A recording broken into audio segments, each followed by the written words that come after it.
Hello， 各位观众朋友，大家好，我是阿亮。今天接着来看初代经典怪兽宇宙忍者巴尔坦星人。说起巴尔坦星人啊，真的算是整个奥特曼系列里特别经典的宇宙人了。初次登场于初代奥特曼第2话打击侵略者，也是初代里第1集空战场景。虽然那个空战看起来蛮草率的，但也算是开山之作了。而且剧中贡献了早田高难度的变身场景。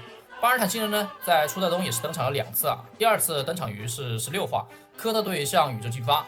是2代巴尔坦星人。言归正传，这款 SHF 巴尔坦星人是变相再版的一个产品，发售于2024年1月，定价为8000日元。而它的出版是发售于2016年8月，定价5500日元。除此之外呢，还有一个至今都是海景房的分身套装，那个我是真的舍不得买。这次再版的盒子是重新设计了，整体是深蓝色的峰会，然后配上巴尔坦星人的写真，最关键的是统一了盒子大小。代工厂呢则是海丰。打开盒子，内容物一览无遗，就是一个本体，这边都是空的，没有任何配件啊。背后呢就是一个变相再版的象征物，一个地台啦。这次再版的整体光感，我觉得是相当到位的，还原度是不用担心的。远远的看过去，真的像一个小皮套。众所周知，巴尔塔星人的外号叫小龙虾，但这个脑袋其实和龙虾没太大关系啊，更多的是蝉的元素。头顶向上延伸，增加了开叉的这么一个造型，看起来整体更加修长啊。再加上一对巨大且像龙虾的钳子，因此就获得了小龙虾这个外号。整体部分很像穿的那种马甲羽绒服啊，就一片一片面包服那种。涂装大多数墨绿色来呈现，涂装的细节方面有刻意的把皮套粗糙的质感还原出来。钳子部分非常漂亮啊，银色有金属质感。根部呢有一些渐变的涂装，然后就是下半身裤衩部分两侧有2块裙甲，屁股后面呢有个屁帘儿，看起来很像龙虾尾。2条腿非常细长，还有锯齿状的花纹。脚的话就是这种小丑鞋啊，脚尖是向上的，也很有特色。这次再版官方是号称把眼睛的涂装做得更亮，仿发光的效果。这技术不比真骨雕龙骑来更省事儿吗？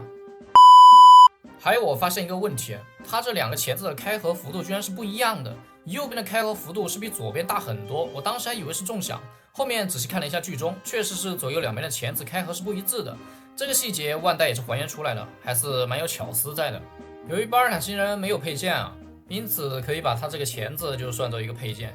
它的钳子玩法其实蛮多的，期待各位玩家自己解锁这些钳子的另类玩法。最后看一下可动，头部的话只能有一点点的幅度，因为它没有脖子，头和脖子是长在一起的，只有略微的一点点的幅度。后面就是因为这个头发的干涉，然后手臂的可动是蛮大的，360旋转没有问题。然后有一个大臂旋转，因为要配着这个钳子的玩法嘛。钳子刚刚也提到了，可以开合，这里面就缺一个掌心炮啊，有点可惜没有给。胸腰部分前后就一些略微扭动，其实它左右旋转的话，胸腰部分的可动性还是不错的，转的幅度也是比较大，这是老素体的优点啊。腿部的2个裙甲是软胶材质，包括这个屁帘都是软胶材质，可以进行一定的避让。腿部的话，前踢90，后踢45度。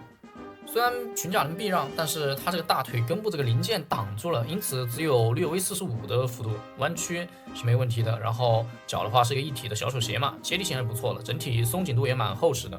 由于本身出版的巴尔坦星人就没有配件，结果他自己的飞船还被塞在美弗拉斯星人手里，所以你想凑齐巴尔坦和他的飞船的话，就请购买55周年限定版本的美弗拉斯星人。